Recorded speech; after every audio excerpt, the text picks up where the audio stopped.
ಮೂಲಕ. ಮಾಧ್ಯಮ ಅಂದರೆ ಇಟ್ ಮೀನ್ಸ್ ಯೂಟ್ಯೂಬ್ಗಳ ಮೂಲಕ ಆಗಿರ್ಬೋದು, ಫೇಸ್ಬುಕ್ ಮೂಲಕ ಆಗಿರ್ಬೋದು, ಅಲ್ಲಿ ಏನು ನಡೀತು ಆ ಘಟನೆಯ ವಿವರಗಳಿಗೆ ಸಹಜವಾಗಿ ಒಂದು ಸಮಾಧಾನ ಮಾಡಿಕೊಳ್ಳುವಂಥ ವಿಷಯ ಏನಪ್ಪ ಅಂತಂದ್ರೆ, ಎಲ್ಲರೂ ಇವತ್ತು ರೀಲ್ ಮಾಡುವಂಥದ್ದು ಮತ್ತೇನು ಮಾಡುವಂಥ ಸ್ವಭಾವ ಇರೋದ್ರಿಂದಾಗಿ ಏನೋ ಇಂಥ ಘಟನೆ ನಡೆದಾಗ ಗೊತ್ತಿದ್ದು ಗೊತ್ತಿಲ್ಲದೂ ಅವೆಲ್ಲ ವಿಡಿಯೋ ಆಗೋದು ಒಂದು ರೀತಿ ಸತ್ಯವನ್ನು ಹೇಳೋದಕ್ಕೆ ಅನುಕೂಲ ಆಗ್ತಾಯಿದೆ. ಹೀಗಾಗಿ ಈ ಎಲ್ಲ ಮಾಧ್ಯಮದಲ್ಲಿ ಅಥವಾ ಇನ್ನುಳಿದ ಈ ಸಾಮಾಜಿಕ ಜಾಲತಾಣದಲ್ಲ ಇವೆಲ್ಲ ನೀವು ಹುಡುಕಿದ ಸಿಗ್ತಾವೆ, ಎಲ್ಲರೂ ಕಾಣ್ತಾ ಇದ್ದಾವೆ. ಅವ್ರಿಗೆ ಬಿದ್ದಂಥ ಹೊಡೆತ, ಆಳಿದ ದಾಳಿ ಎಲ್ಲನೂ ಬಂದದ.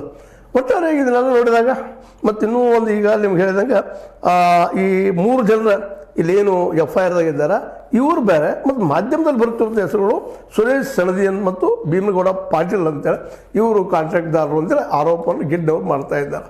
ಇವರೆಲ್ಲರೂ ಒಟ್ಟಲ್ಲ ಅಂದರೆ ಈ ಇನ್ನೊಂದು ಮಾತನ್ನು ಹೇಳ್ತಾ ಇದ್ದಾರೆ, ಎರಗಟ್ಟಿಂದ ಜನ ಬಂದಿದ್ದರು ಅವರು ಇವ್ರ ಮೇಲೆ ದಾಳಿ ಮಾಡಿದವರು ಅಂತೇಳಿ. ಅವ್ರು ಯಾರು ಏನು ಯಾಕೆ ದಾಳಿ ಮಾಡಿದರು, ಏನು ಕಾರಣಕ್ಕೆ ದಾಳಿ ಮಾಡಿದರು, ಮತ್ತು ಘಟನೆ ಸಲುವಾಗಿ ಇದ್ದಿದ್ರೆ ಅದಕ್ಕೆ ಮುನ್ಸಿಪಾಲ್ಟಿ ಇತ್ತು, ಮುನ್ಸಿಪಾಲ್ಟಿ ಕಾನೂನುಗಳಿದ್ದು ಕಾನೂನು ಮೂಲಕ ಇವ್ರ ಮೇಲೆ ಆ್ಯಕ್ಷನ್ ತೊಗೋಬೇಕಾಗಿತ್ತು. ಇವ್ರ ಮೇಲೆ ಮಾರಣಾಂತಿಕವಾಗಿ ಹತ್ಯೆ ಮಾಡಿದ್ದು, ಹಲ್ಲೆ ಮಾಡಲಿಕ್ಕೆ ಪ್ರಯತ್ನ ಮಾಡಿದ್ದು, ಇವೆಲ್ಲನೂ ಒಂದು ಬೆಳೆದ ಹತ್ಯೆ ಆಗಿದ್ರೆ ಇನ್ನೂ ಅಷ್ಟು ತೀವ್ರತೆ ಆಗ್ತಿತ್ತು. ಪಾಪ ಅವ್ರ ಬದುಕು ಕಷ್ಟದ್ದಾಗ್ತಿತ್ತು. ಚಂದನ್ ಗಿಡ್ಡವ್ರದ್ದು. ಮತ್ತು ಇನ್ನೊಂದು ಮಾತು ನಾವು ಇಲ್ಲಿ ನೆನಪಿಟ್ಕೊಳ್ಳೇಬೇಕಾಗ್ತದೆ, ಇವರು ಕಳೆದ 24-25 ವರ್ಷಗಳಿಂದನೂ ವಿಶೇಷವಾಗಿ